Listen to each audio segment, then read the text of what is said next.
இன்றைக்கி நமக்கு சப்பாத்திக்கு கூடயும் பரோட்டா கூடயும் பிரியாணி கூட சாப்பிட்றோ போல் ஒரு சிக்கன் கிரேவி எப்படி செய்கிறோன்னு பார்க்கலாம். அதுக்கு இதில் 400 கிராம் சிக்கன் இருக்குது. 1/2 ஸ்பூன் மஞ்சள் தூள்,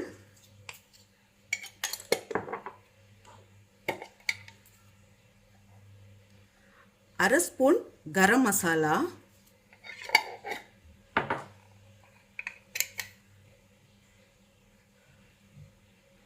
1 ஸ்பூன் சில்லி பவுடர்,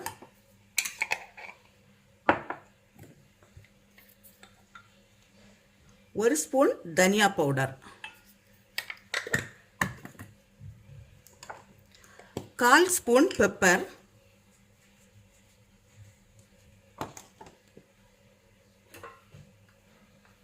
இஞ்சி பூண்டு பேஸ்ட் 2 ஸ்பூன்,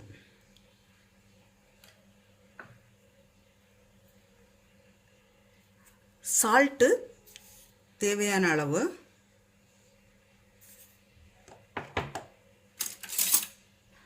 இப்போ இதெல்லாம் சேர்த்து நல்லா மிக்ஸ் பண்ணி ஒரு 1/2 hour ஊற வைக்கலாம்.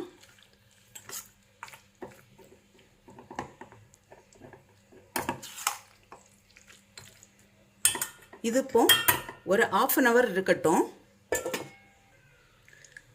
இப்போ இந்த சிக்கனுக்கு ஒரு மசாலா பேஸ்ட் ஒன்று ரெடி பண்ணணும்.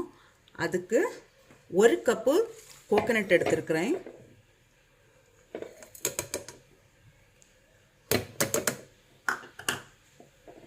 ஒரு வெங்காயம்,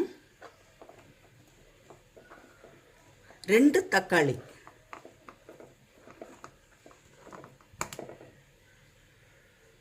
ஒரு 3 பல்லு பூண்டு. இதை இப்போ கொஞ்சம் தண்ணி விட்டு அரைச்செடுக்கலாம். மசாலா ரெடியாக இருக்குது. இப்போ நமக்கு செய்கிறதுக்கு ஸ்டார்ட் பண்ணலாம். இப்போ ஒரு குக்கர் வச்சுருக்கிறேன். அதில் 2 ஸ்பூன் ஆயில் விடுறேன்.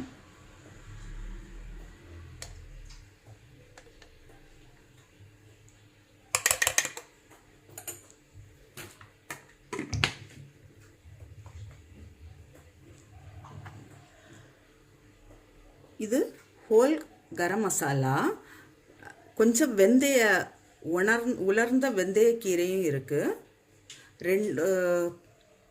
2 ஏலக்காய், கொஞ்சம் பட்டை, 2 கிராம்பு, கொஞ்சம் சோம்பு.